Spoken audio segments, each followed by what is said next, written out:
Halo semuanya, kalian pasti kenal aku kan? Malah kalian nyariin aku setiap hari.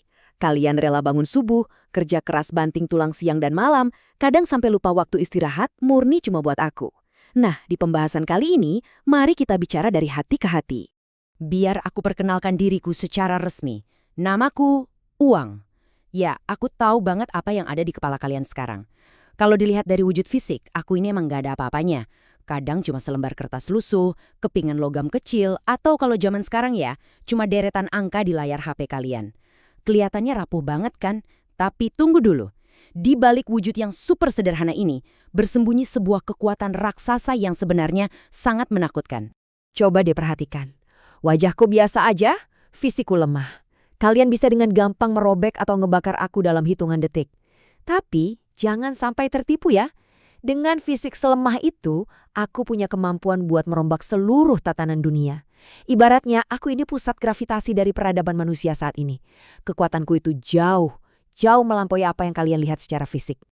Kalian pikir presiden, raja, atau perdana menteri itu sosok yang paling berkuasa? Coba pikir lagi deh. Coba kalian lihat gejolak mata uang dunia, lihat negara-negara adidaya yang satu persatu bisa bangkrut. Dari situ kalian bakal sadar betapa besarnya dominasiku. Sampai-sampai seluruh negara rela mengubah kebijakan dan hukum mereka murni cuma buat aku, hanya untuk menyenangkanku. Sifatku emang gampang berubah, susah banget ditebak. Dulu dunia memuja dolar Amerika, terus pindah ke euro, dan kalian semua bakal terus berlari ngejar aku tanpa henti. Seolah-olah aku ini satu-satunya tujuan hidup kalian. Bagian 1. Penguasa perilaku manusia. Mari kita lihat bagaimana aku menundukkan sifat manusia pada kehendakku. Gini ya, kalian itu benar-benar mengidolakanku. Kalian taruh aku di posisi yang paling tinggi. Gara-gara aku, kalian rela loh berubah drastis. Rela mengkhianati sahabat yang udah bertahun-tahun bareng, buang jauh-jauh kesetiaan cuma demi sedikit keuntungan. Bahkan, ada juga yang sampai rela menjual harga diri dan tubuh mereka sendiri. Dan tahu apa yang paling gila? Banyak banget yang rela meninggalkan keyakinan dan iman mereka, ngebuang prinsip hidup yang selama ini dipegang teguh, murni cuma buat aku. Kalian secara sadar menghancurkan esensi kemanusiaan kalian sendiri demi mengejarku. Nah, disinilah letak ironi yang paling absurd. Jujur aja, aku sama sekali nggak punya kompas moral. Aku nggak ngerti bedanya orang yang soleh dan orang yang bejat. Buat aku, orang baik dan penjahat itu sama aja, nggak ada bedanya. Tapi anehnya, kalian justru pakai aku sebagai patokan derajat kalian.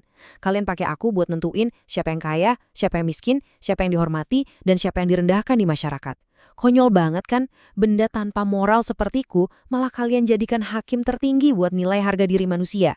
Bagian 2, tuan atau budak, sebuah paradoks besar dalam hubungan kita. Paradoks pertama, biar aku perjelas di sini ya.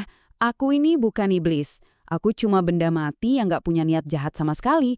Aku gak bisa ngebisikin kalian buat berbuat jahat. Tapi kenyataannya, kalian, para manusia, sering banget ngelakuin berbagai macam kekejian demi aku. Kriminalitas, kebohongan, penipuan besar-besaran, sampai pertumpahan darah. Semuanya kalian lakukan atas namaku. Lalu, aku juga bukan orang ketiga. Apalagi selingkuhan dalam hubungan kalian. Aku nggak punya niat buat ngerusak komitmen siapapun. Tapi coba deh lihat realitasnya. Berapa banyak suami istri yang akhirnya berpisah dan saling benci gara-gara aku? Berapa banyak anak dan orang tua yang ribut, putus hubungan, bahkan sampai saling tuntut di pengadilan. Sekali lagi, gara-gara aku. Aku bisa mutusin ikatan kasih sayang keluarga yang paling kuat sekalipun. Dan hebatnya, aku bahkan gak perlu usaha apa-apa buat ngelakuin itu. Dan ini dia yang menurutku paling luar biasa ironis.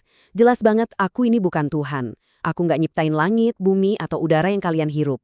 Tapi nyatanya manusia menyembahku sampai melebihi pencipta mereka sendiri. Yang lebih sedih lagi, kadang orang-orang yang katanya mengabdi pada agama sekalipun secara diam-diam jauh lebih memuja aku dibanding Tuhan mereka. Padahal setiap ajaran suci kan udah ngingetin dengan sangat tegas, jangan pernah jadi hamba uang. Jadi sekarang aku mau nanya langsung ke kalian, kalau memang dari awal aku ini diciptakan cuma buat melayani manusia, kenapa justru kalian yang mati-matian berlomba-lomba pengen jadi budakku? Coba renungin itu baik-baik. Ini adalah ironi terakhir yang paling tragis. Kenyataannya, aku nggak akan pernah mengorbankan diriku buat siapapun dari kalian.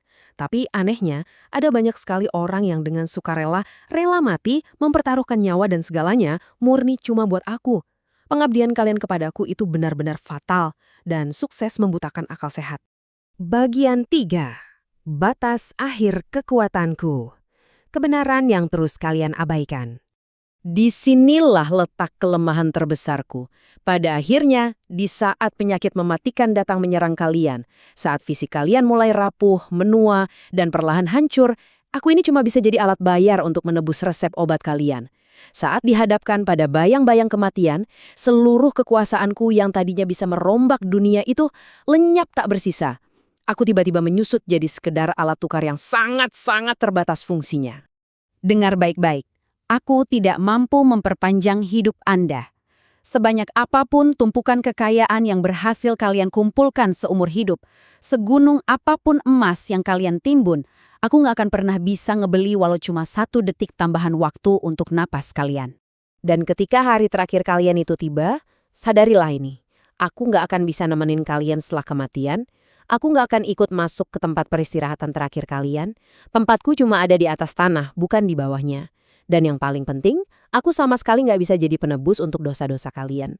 Semua kekejian, penipuan, dan pengkhianatan yang kalian lakuin demi aku selama hidup, di titik itu aku benar-benar lumpuh. Nggak berguna sama sekali buat nolong kalian. Pada akhirnya, kalian harus menghadap Sang Pencipta sendirian, lalu menerima penghakimannya dengan tangan kosong. Sementara aku, sang uang yang selama ini kalian sembah dan agung-agungkan, cuma bakal tertinggal di dunia ini, terus diperebutkan oleh manusia-manusia lain, mengulangi lingkaran ilusi kelam yang sama sampai akhir zaman. Bagian 4. Kebahagiaan sejati. Waktunya bangkit dari ilusi. Wah, gila ya. Barusan itu beneran sebuah perjalanan yang sangat dalam dan lumayan gelap. Oke, selamat datang kembali semuanya. Kita baru saja menyelami narasi peringatan teatrikal dari materi yang kita bedah hari ini. Tapi dari situ, kita justru nemuin sebuah jalan keluar yang sangat melegakan. Bahwa uang itu ternyata memang bukan segalanya. Kalau kita lihat dari pesannya, pilar sejati buat dapetin kehidupan yang bahagia, baik di dunia maupun di akhirat nanti, itu justru bergantung pada 3 hal fundamental ini. Pertama, iman kalian. Kedua, keluarga kalian. Dan yang ketiga, dukungan dari orang-orang yang beneran kalian cintai. Hal-hal inilah yang ngasih kita kebahagiaan hakiki, kehangatan jiwa, dan kedamaian batin yang sampai kapanpun nggak akan pernah bisa dibeli dengan segepok uang. Dan ini membawa kita pada satu pemikiran terakhir. Aku pengen kalian nanyain hal ini ke diri kalian sendiri dengan sangat jujur. Bener-bener dari lubuk hati terdalam. Setelah ngelihat semua yang kita bahas hari ini, selama ini, apakah Anda menggunakan uang sebagai alat? Atau jangan-jangan, uanglah yang justru memperalat Anda? Teruslah belajar dan cari makna kehidupan yang sebenarnya, supaya kita nggak gampang terjebak dalam ilusi. Terima kasih udah nemenin aku di pembahasan kali ini, dan sampai jumpa lagi di materi seru berikutnya.